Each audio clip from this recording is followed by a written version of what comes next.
I'm Frank's photo, and this is my research analysis for Social 100. The article I'm analyzing is Moving and Living in a Retirement Home, focusing on elderly people's sense of safety and security, by Edith Fondon, Tahara Britta Robbins Wallen, Christina Hiki La, and Azita Imami. It appears in the July 2006 issue of Journal for Housing of the Elderly. The researchers primarily wanted to find out if the elderly people felt safe and secure in their retirement homes.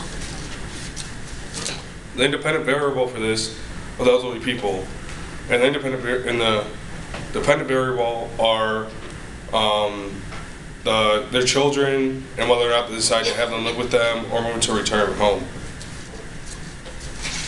They gathered their information by accepting volunteers, and they received 57 volunteers, and they narrowed those 57 down to 12, 10 being female, 2 being male, all between the ages of 69 and 99, the average age being around 84.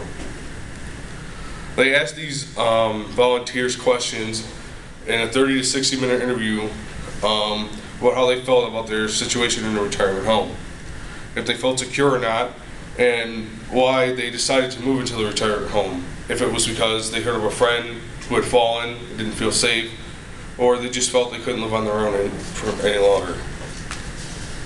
The researchers do no such unethical things while conducting their interviews.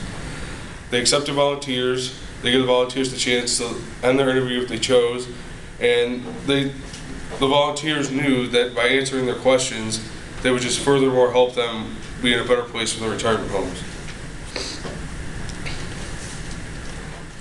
The factors that would most interest sociologists would be how they would adapt from living in their home and going to a retirement home. If they weren't happy with the move, then they probably weren't going to be happy living in a retirement home.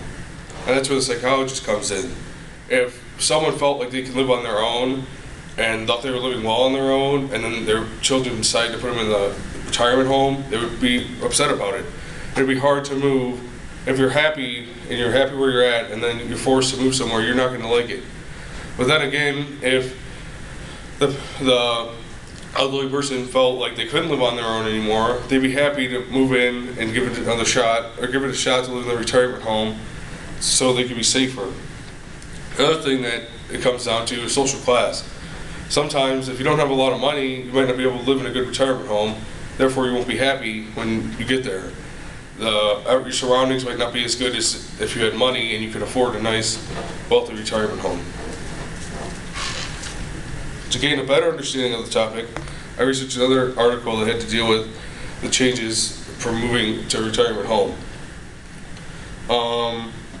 The article is called Relocation of Elderly People by Beverly Yanni and Daryl Slover. It appears in the May 1973 edition of Social Work. Both articles believe the most important part of the elderly people moving to a retirement home are the factors of how much retirement homes remind themselves of their past homes and how long it takes for them to adjust. So basically, the longer it takes, the more likely the elderly people will have problems down the road. Thank you.